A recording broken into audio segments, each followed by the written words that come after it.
देश में कानून व्यवस्था, शिक्षा व्यवस्था ध्वस्त हो चुकी है। भ्रष्टाचार, बेरोजगारी, महंगाई चरम पर है। जनता त्रस्त है। ये बातें उत्तर प्रदेश कांग्रेस कमेटी के मीडिया विभाग के चेयरमैन एवं पूर्व मंत्री डॉक्टर सीपी राय ने कुशीनगर में स्थित होटल पथिक निवास में कांग्रेस की आयोजित प्रेस वार्ता में कही। आगे कहा कि मोदी सरकार की कथनी और करनी में अंतर है। प्रधानमंत्री मोदी ने अपने भाषणों में महंगाई 100 दिन में कम करने की बात कही थी, लेकिन अब तक नहीं हुई। गलत नीतियों के चलते महंगाई, बेरोजगारी, अर्थव्यवस्था 45 सालों में सबसे निचले स्तर पर है। अर्थव्यवस्था खराब है। सरकार कर्जा लेने जा रही है। बजट का बड़ा हिस्सा ब्याज चुकाने में जा रहा है। ईडी ने 4000 केस दर्ज किए, उनमें अधिकतर केस फर्जी साबित हुए। प्रतिदिन लूट, बलात्कार की घटनाएं हो रही है। कानून व्यवस्था नाम की कोई चीज नहीं है। रहने, खाने, बचत पर टैक्स लिए जा रहे हैं। भाजपा सरकार की विदेश नीतियों के चलते पड़ोसी देशों श्रीलंका, म्यांमार, भूटान, नेपाल से संबंध खराब हो गए हैं। ये चीन की गोद में है। पुरानी विदेश नीति कायम नहीं रख पाए। शिक्षा व्यवस्था ध्वस्त हो चुकी है। किताबों से संविधान की प्रस्तावना बाहर कर दिया गया है। यह सरकार तमाम मुद्दों में फेल है। बीजेपी अपना पाप धो रही है।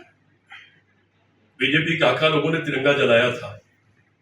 उन्होंने आजादी के बाद बयान दिया था संविधान मंजूर नहीं। उन्होंने आजादी के बाद बयान दिया था कि 3 रंग अशुभ होता है और तिरंगा जलाया था, संविधान को कुचला था। तो वो अपने पाप धो रही है। अच्छा है, हमको खुशी है कि वो तिरंगा अपना रही है। संविधान को भी अपना ले तो और खुशी होगी। हम लोग का जहाँ तक सवाल है, कांग्रेस पार्टी तो आजादी की लड़ाई को कोख से निकली है। तमाम लोग शहीद हो गए, बड़ी संख्या में लोग शहीद हो गए। इस देवरिया गाजीपुर के इलाके में 1942 में बहुत सारे लोगों को फांसी लटका दी गई थी।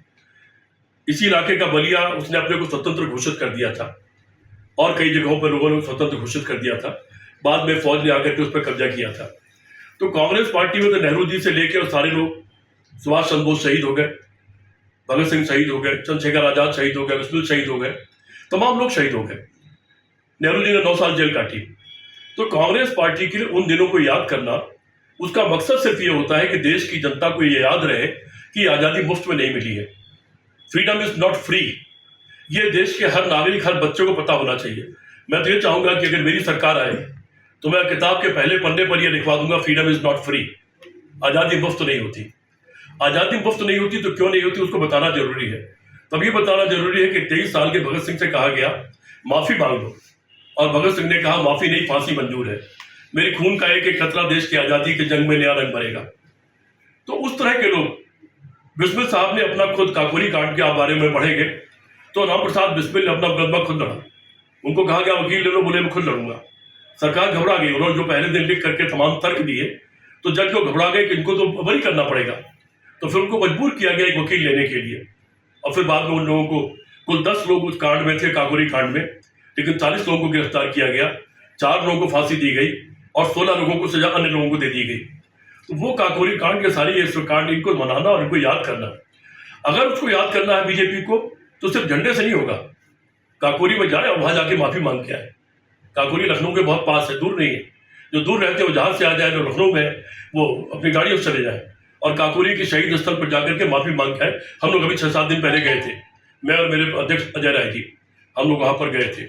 अभी आप स्वतंत्रता दिवस मनाते हैं 15 अगस्त को लेकर, वो विभाजन विभीषिका दिवस मना रहे हैं।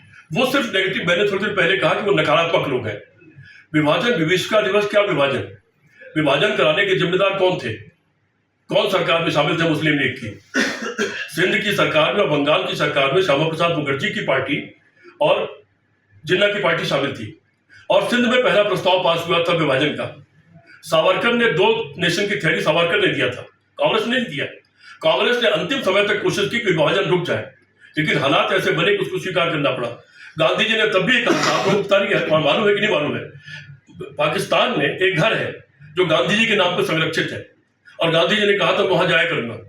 उनका शायद उम्मीद यह थी कि मैं आगे चलकर दोनों देशों को फिर एक कर दूंगा। और उस घर के लिए बकायदा एक बजट पास होता है, उस घर का रख रखाव होता है, उसका बिस्तर और चादर बदला जाता है। सरदार भगत सिंह की जो वहां पर स्थल है उसके बारे में आपने देखा होगा कि पाकिस्तान ने क्या, आपसे देश की लड़ाई अपनी जगह है, स्वतंत्रता संग्राम की भावनाएं अपनी जगह है। स्वतंत्रता संग्राम, हम गुलाम तब हुए जब हम देश में बटे हुए थे जात और धर्म में।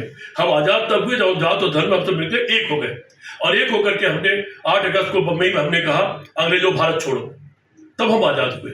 उस भावना को याद रखना चाहिए। और दुर्भाग्य से भारतीय जनता पार्टी से ब्यूरोक्रेट्स हैं और सबसे नखादा विदेश मंत्री।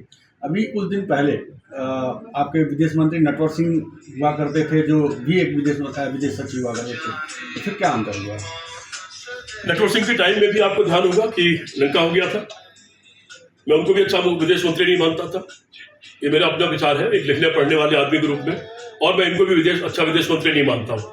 और यही परिणाम है, अड़ोस पड़ोस के लोगों से सबसे हमारे संबंध खराब हो गए। सुषमा स्वराज भी जो थी, उनकी तो बुराई नहीं किया हमने।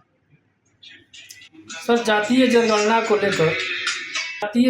को लेकर राहुल गांधी जी ने चुनाव के पहले भी मुखर थे और संसद में भी बात उठाई है, और उसमें निजी हमला किया जा रहा है, उनकी जात पूछी जा रही है। क्या यह गिरावट नहीं है संसद की? संसद तो इतने निम्न स्तर पर भारतीय जनता पार्टी सरकार में आ गई है। इसी सरकार में उनके एक सांसद ने एक दूसरे सांसद को कितने भद्दे भद्दे शब्द इस्तेमाल किए थे और मोदी जी मुस्कुराते रहे। एक के बाद एक भारतीय जनता पार्टी के लोग लगातार इस तरह की हरकतें कर रहे हैं, और ये गिरावट भारतीय जनता पार्टी को शोभा दे रही है। उनको लगता है कि शायद इसी से उनकी राजनीति अच्छी होगी। लेकिन ये संसद वह है जहां पर बहुत उच्च स्तर की बहस होती रही है, जहां एक से एक बड़े नेता, इन्हीं के नेता अटल बिहारी वाजपेयी थे। उन्होंने कोई भी हल्की कोई बात नहीं कही। उन्हीं से सीख लेना चाहिए, उन्हीं के कुछ बयान को पढ़ लेने चाहिए और उसके आधार पर अपना काम करना चाहिए।